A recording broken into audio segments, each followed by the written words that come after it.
हरिओम धनुराशि, इस महीने का आपका टोटल लक स्कोर बनता है 62%।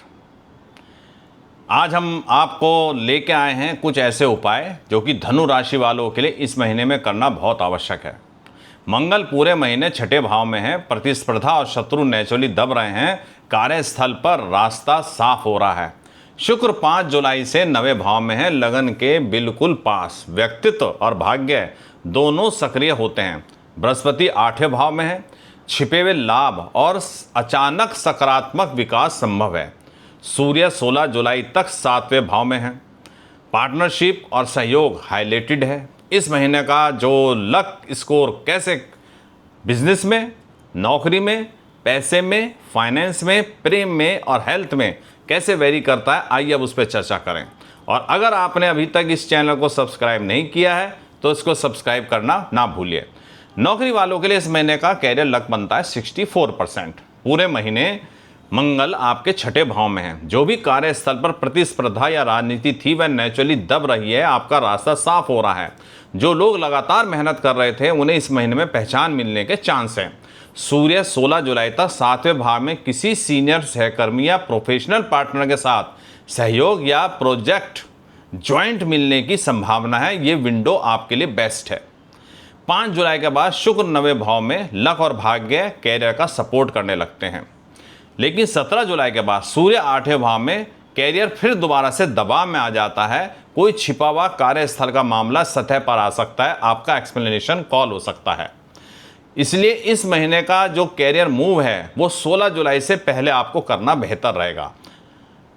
बुध 8 जुलाई के बाद 7वें भाव में वक्री है, तो प्रोफेशनल कम्युनिकेशन में गलती होने की संभावना है। इसलिए जो भी ईमेल दे रहे हैं या जवाब कर रहे हैं, वो मीटिंग्स में जो भी आप मीटिंग के मिनट्स बना रहे हैं उन पे थोड़ा सा स्पष्टता अवश्य रखें। बिजनेस वालों के लिए इस महीने का आपका लक बनता है 62%। 5 जुलाई के बाद में 66% तक जा सकता है। मंगल छठे भाव में, प्रतिस्पर्धी बाजार में कमजोर पड़ रहे हैं, उनकी आपकी अपने मजबूत स्थिति को मजबूत करने का टाइम आ गया है।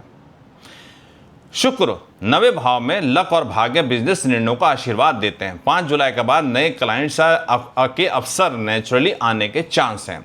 बृहस्पति 8वें भाव में है, कोई अप्रत्याशित छिपा हुआ बिजनेस का अवसर का जो कि रेफरेंस से मिलेगा वो आ सकता है। सतह पर नहीं दिख रहा है, लेकिन थोड़ा डीपली आप जाएंगे तो आपको मिलेगा। शनि 4थे भाव में, घर या ऑफिस इंफ्रास्ट्रक्चर से जुड़े खर्चे हो सकते हैं। राहु 3रे भाव में है, कम्युनिकेशन और मार्केटिंग में एक आक्रामक लेकिन प्रभावी तरीका काम कर सकता है। 5 जुलाई के बाद में बोर्ड मार्केटिंग आप जो है कर सकते हैं। पैसा और फाइनेंस इस महीने का 60% है। थोड़ी सी मिलीजुली तस्वीर है। बृहस्पति 8वें भाव में है। 8वां भाव अचानक अप्रत्याशित आर्थिक घटनाओं का भाव है। सकारात्मक विंडफॉल भी संभव है और अप्रत्याशित खर्च भी। इसलिए इस महीने आर्थिक रूप से सतर्क रहना जरूरी है। सूर्य 16 जुलाई तक 7वें भाव में, पार्टनर या जीवन साथी की फाइनेंस आपकी फाइनेंस से जुड़ी हो सकती है। ज्वाइंट फाइनेंशियल मामलों में इस विंडो में स्पष्टता लाएं। शुक्र 5 जुलाई से 9वें भाव में, लकी फाइनेंशियल निर्णयों के लिए 5 जुलाई के बाद का समय बेहतर है। फाइनेंस लक 63% तक बेहतर होता दिख रहा है। 17 जुलाई के बाद सूर्य 8वें भाव में, अचानक आर्थिक सरप्राइज संभव है। इमरजेंसी फंड तैयार रखें। शनि 4थे भाव में, घर या प्रॉपर्टी से जुड़े अप्रत्याशित खर्चों का अलर्ट है। लव एंड रिलेशनशिप की बात करें तो सूर्य 16 जुलाई तक 7वें भाव में है। कलत्र भाव में सूर्य, पार्टनरशिप में रिश्ते सीधे हाईलाइटेड हैं। जो रिश्ता है उसमें स्पष्टता और सीधापन आता है। कोई महत्वपूर्ण रिलेशनशिप बातचीत करनी हो तो 5 जुलाई से 16 जुलाई की विंडो बेस्ट है। शुक्र 5 जुलाई से 9वें भाव में लक और भाग्य रोमांस को भी आशीर्वाद देते हैं। लव लक 65% तक जाता है। केतु भी 9वें भाव में, एक आध्यात्मिक और दार्शनिक कनेक्शन वाला रिश्ता इस महीने ज़्यादा अर्थपूर्ण लगेगा। सिंगल हैं तो किसी समझदार, विचारशील या आध्यात्मिक झुकाव वाले इंसान से कनेक्शन बन सकता है। लेकिन 8 जुलाई के बाद 7वें भाव में वक्री हैं बुध, इसलिए कम्युनिकेशन में गलतफहमी की संभावना है। महत्वपूर्ण रिश्ते की बात 21 जुलाई के बाद करें। सूर्य की बात, स्वास्थ्य की बात करें तो इस महीने का 60% आपका स्वास्थ्य परसेंट है। मंगल पूरे महीने छठे भाव में, छठा भाव स्वास्थ्य का भाव है। मंगल का वहां होना आपकी इम्यूनिटी की और लड़ने की रोगों से शक्ति को बढ़ाता है।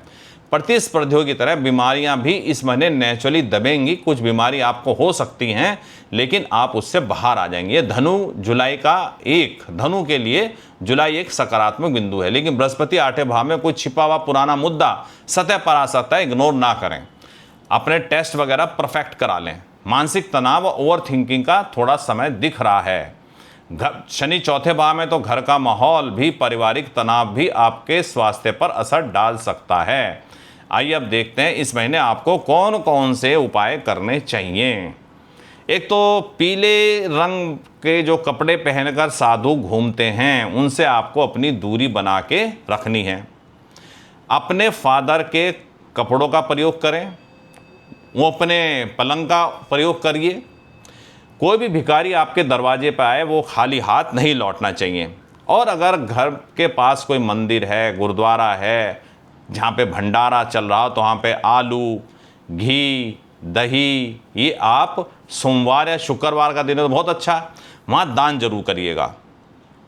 घर में पीले फूल वाला पौधा लगाइए, जिसे पीले फूल हो। कनेर का पेड़ भी आप लगा सकते हैं। पीपल की सेवा करें। दूसरा आपको रखना है कि जितना कम आप झूठ बोलेंगे, उतना आप सफल रहेंगे। जब जब आप झूठ बोलेंगे, आप नुकसान उठाएंगे। झूठी गवाही ना दें। और हरिवंश पुराण का पाठ अगर आप कर सकते हैं तो उसको भी करिए। हरिद्वार वैसे तो आपको पसंद है, लेकिन हरिद्वार में जाएं तो कुछ धार्मिक कार्य करके आएं। हरिद्वार से गंगा जल लाकर पूजा स्थल पर रखना भी आपके लिए फायदेमंद होगा। तो ये उपाय थे धनु राशि वालों के लिए। कैसा लगा ये वीडियो आपको? अच्छा लगा हो तो लाइक कीजिए, शेयर कीजिए, सब्सक्राइब कीजिए। मिलते हैं आपसे अगले वीडियो में। तब तक के लिए हरिओम।